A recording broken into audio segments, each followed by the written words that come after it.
Assalamualaikum warahmatullahi wabarakatuh. Perkenalkan, nama saya Radita Zulsamatondang dari program studi PGMI semester 5 unit 1 di Institut Agama Islam Negeri Langsa. Pada video kali ini, saya ingin menyampaikan bagaimana menguji proporsi dua pihak dan satu pihak dalam statistik pendidikan. Simak terus videonya ya. Nah, sebelum menguji uji proporsi dua pihak dan satu pihak, di sini kita harus mengetahui dulu apa itu uji proporsi dua pihak dan satu pihak. Nah, langsung saja di sini kita lihat yang pertama, yaitu uji proporsi dua pihak. Uji proporsi dua pihak yaitu dalam uji dua pihak, hipotesis 0 atau H0 menyatakan bahwa proporsi populasi sama dengan nilai tertentu. Sedangkan hipotesis alternatif atau HA menyatakan bahwa proporsi tersebut berbeda dari nilai tersebut.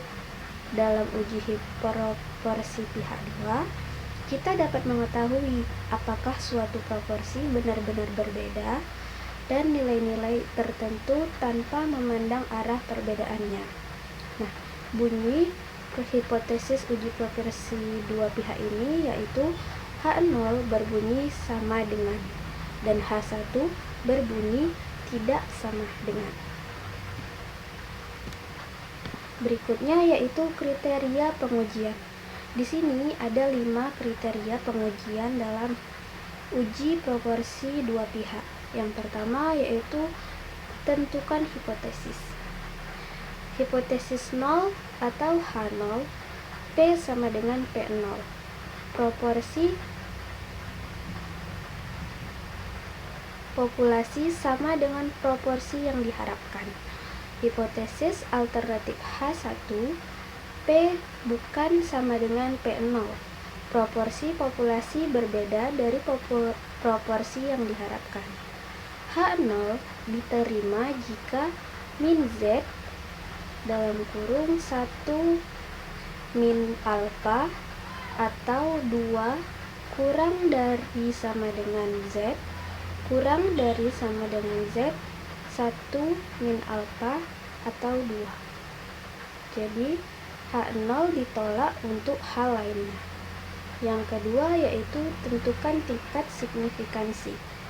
Umumnya dalam uji proporsi dua pihak ini, tingkat signifikansi yang digunakan adalah 0,05 yaitu 5% atau 0,01 atau 1%. Nah, untuk hitung uji statistik pada uji proporsi dua pihak yaitu menggunakan rumus Z0 sama dengan P1 dikurang P2 P akar P dalam kurung 1 dikurang P dalam kurung 1 per N1 ditambah 1 per N2 tutup kurung. Selanjutnya yaitu menentukan nilai kritis.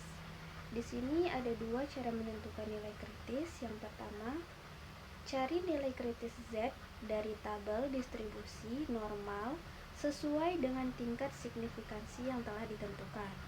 Yang kedua, contohnya yaitu untuk alfa sama dengan 0,05, nilai kritis Z untuk uji dua pihak adalah plus minus 1,96.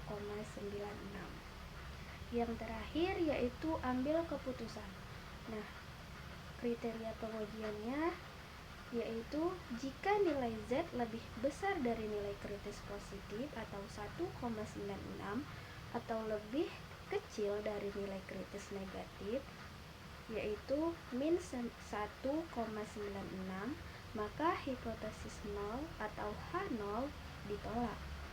Nah, jika nilai Z tidak lebih besar dari 1,96 dan tidak lebih kecil dari min 1,96, maka tidak ada cukup untuk menolak H0.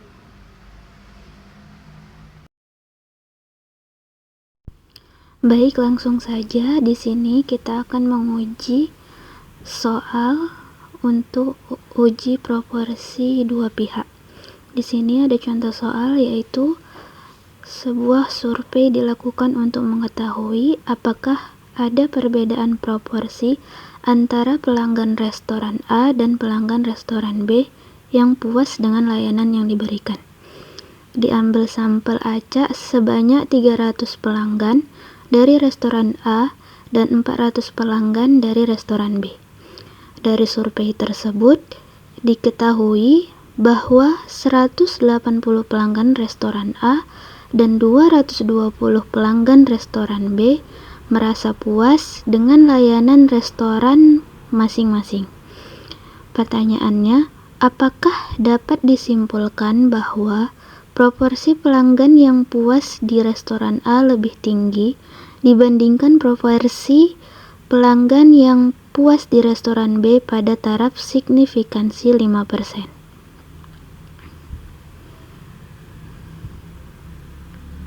Dari soal tersebut dapat diketahui bahwa jumlah sampel pelanggan restoran A atau N1 sama dengan 300. Dapat dilihat pada soal.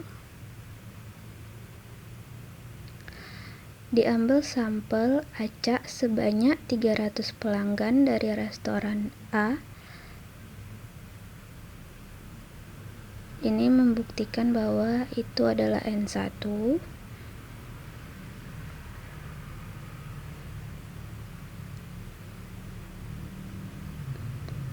Dan 400 pelanggan dari restoran B, yaitu N2.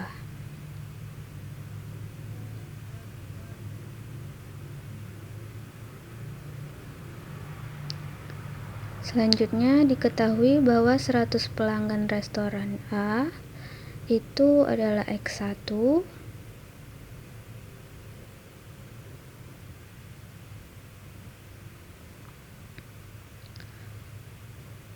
dan 220 pelanggan restoran B itu merupakan X2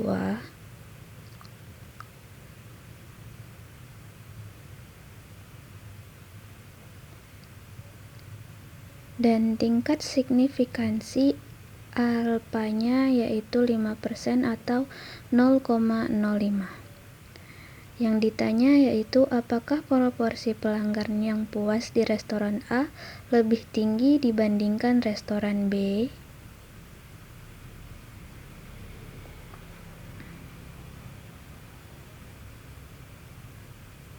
Langsung saja untuk menguji soal berikut, ada beberapa langkah yang harus kita lakukan, yaitu sebagai berikut.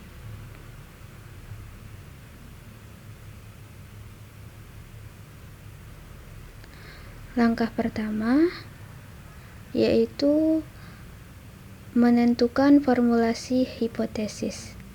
Di sini terdapat H0 yaitu P1 kurang dari sama dengan P2 atau proporsi pelanggan yang puas di restoran A lebih kecil atau sama dengan restoran B.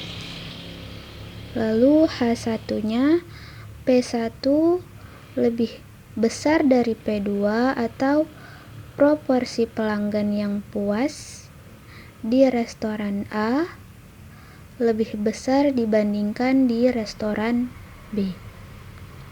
Yang kedua, tingkat signifikansinya yaitu 0,05. Pengujian satu arah, maka Z tabel sama dengan 1,645Z. Ini diambil dari tabel distribusi normal, dapat dilihat pada Google atau buku statistik. Kriteria pengujiannya yaitu tolak H0 jika Z hitung lebih besar dari Z tabel. Rumusnya sebagai berikut, seperti yang sudah dijelaskan. Langsung saja kita masukkan ke dalam rumus. Yang pertama yaitu hitung proporsi sampel masing-masing. Nah, di sini yang pertama kita hitung P1. Rumus untuk P1 yaitu rumusnya X1 dibagi dengan N. X1 dan N1 dapat kita ketahui pada soal yang tadi kita gunakan. Lalu P2-nya menggunakan rumus X2 dibagi dengan N2. Yang pertama kita cari dulu P1-nya. Di sini rumusnya yaitu X1 dibagi N2, maka kita tulis P1 sama dengan 180 dibagi dengan 300 sama dengan 0,6. Untuk P2 yaitu 220 dibagi dengan 400 sama dengan 0,55. Yang kedua, hitung proporsi gabungan.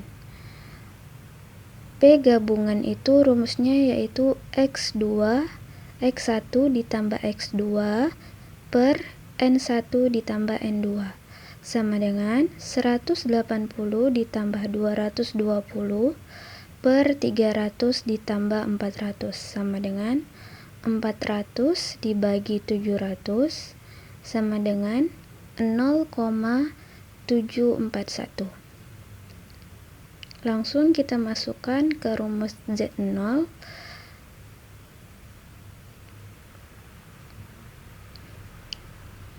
Z0 sama dengan 0,6 kita dapatkan dari P1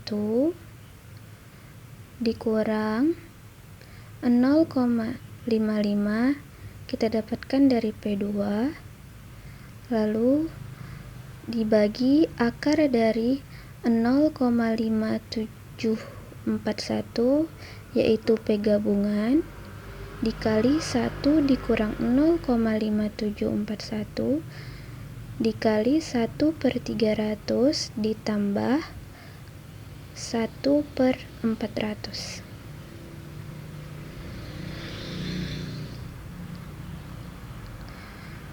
Z0 sama dengan 0,6 dikurang 0,55. Yang kita kerjakan dahulu yaitu 1 dikurang 0,5714 yaitu 0,0033. Lalu yang 1/300 ditambah 1/400 kita jadikan desimal lalu kita tambahkan. Hasilnya yaitu 0,0025. Lalu Z0 adalah 0,6 dikurang 0,55, lalu kita tambahkan bagian bawahnya menjadi 0,0014327 akar dari, maka didapat Z0 sama dengan 0,05 yaitu 0,6 dikurang 0,55, lalu 0,0379 yaitu akar dari 0,001437, maka didapatkan hasilnya 1,319.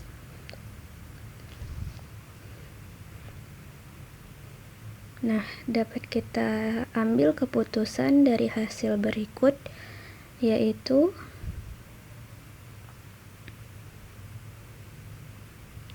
keputusan pertama yaitu Z hitung sama dengan 1,319.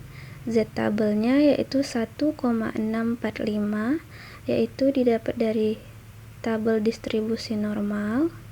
Jadi keputusannya karena Z hitung lebih kecil daripada Z tabel, maka gagal menolak H0.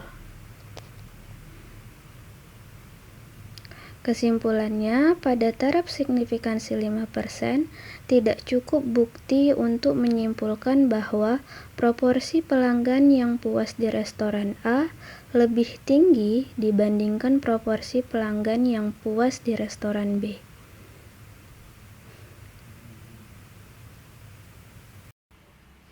Selanjutnya, saya akan membahas uji proporsi satu pihak. Uji proporsi satu pihak adalah uji yang digunakan untuk menguji hipotesis mengenai proporsi populasi dengan arah tertentu. Misalnya, kita ingin mengetahui apakah proporsi suatu karakteristik dalam populasi lebih besar atau lebih kecil dari nilai tertentu. Nah, hipotesisnya yaitu hipotesis 0 H0 P sama dengan P0, atau proporsi populasi sama dengan proporsi yang diharapkan. Hipotesis alternatifnya yaitu P lebih besar dari P0, atau untuk uji satu pihak, ini untuk uji satu pihak, atau P kurang dari P0, ini untuk pihak kiri, dan yang tadi untuk pihak kanan. Ya, untuk uji proporsi pihak 1, kita menguji dengan contoh soal berikut. Di sini dari soal tersebut dapat diketahui bahwa proporsi populasi yang diklaim atau P0-nya yaitu 0,70 atau 70%, dan ukuran sampelnya atau N yaitu 100, yaitu sampel 100 mahasiswa, dan jumlah mahasiswa yang lulus atau X yaitu 80. Proporsi sampelnya yaitu menggunakan rumus X dibagi N, di mana X adalah 80 dan N adalah 100. Maka didapatkan hasil yaitu 0,80. Nah, yang ditanya yaitu apakah proporsi mahasiswa yang lulus lebih dari 70% atau P lebih dari 0,70. Nah, untuk mengetahuinya kita harus melakukan langkah berikut. Yang pertama, kita menentukan formulasi hipotesisnya. Di sini H0-nya yaitu P kurang dari sama dengan 0,70, di mana mahasiswa yang lulus tidak lebih dari 70%. Dan H1 P lebih besar dari 0,70, yaitu mahasiswa yang lulus lebih dari 70%. Yang kedua, taraf signifikansinya dan nilai Z tabelnya. Tarafnya yaitu 0,05 dan Z tabelnya yaitu 1,645. Ini didapat dari tabel distribusi normal. Yang ketiga yaitu pengujiannya dengan menggunakan rumus uji proporsi satu pihak, yaitu dimana rumusnya adalah Z0 sama dengan X dikurang N P0 per akar dari N P0 dikali 1 dikurang P0. Kita masuki langkah perhitungan. Yang pertama, hitung nilai P0 kali 1 dikurang P0. Nilai P0 yaitu 0,70. Kita masukkan, lalu 1 dikurang 0,70. Lalu kita kurangkan dahulu 1 dikurang 0,70, maka didapat 0,30. Lalu kita kalikan 0,70 dikali 0,30 sama dengan 0,21. Yang kedua, hitung standar errornya atau SE. Rumus SE itu yaitu akar dari P0 1 dikurang P0 per N. Kita masukkan P0 nya tadi kita dapat yaitu 0,21 per 100, yaitu N yang sudah kita ketahui tadi, sama dengan akar dari 0,0021 yaitu 0,0458. Kita masukkan ke dalam rumus Z0 nya yaitu sama dengan P gabungan dikurang P0 dibagi dengan akar dari SE sama dengan 0,70 dikurang 0,80 dibagi 0,0458. Kita dapat dari SE sama dengan 0,10 dibagi dengan 0,0458, maka didapatkan hasil yaitu 2,18. Nah, dari hasil berikut dapat kita ambil keputusan dan kesimpulan yaitu pertama, Z hitung sama dengan 2,18. Z tabel sama dengan 1,645, yaitu kita ambil dari distribusi tabel distribusi normal. Maka karena Z hitung lebih besar dari Z tabel, maka tolak H0. Kesimpulannya, pada tingkat signifikansi 0,5 didapati cukup bukti untuk menyatakan bahwa proporsi mahasiswa yang lulus lebih dari 70%. Nah, sekian tutorial uji proporsi dua pihak dan satu pihak dari saya. Terima kasih. Apabila ada kekurangan, saya mohon maaf. Assalamualaikum warahmatullahi wabarakatuh.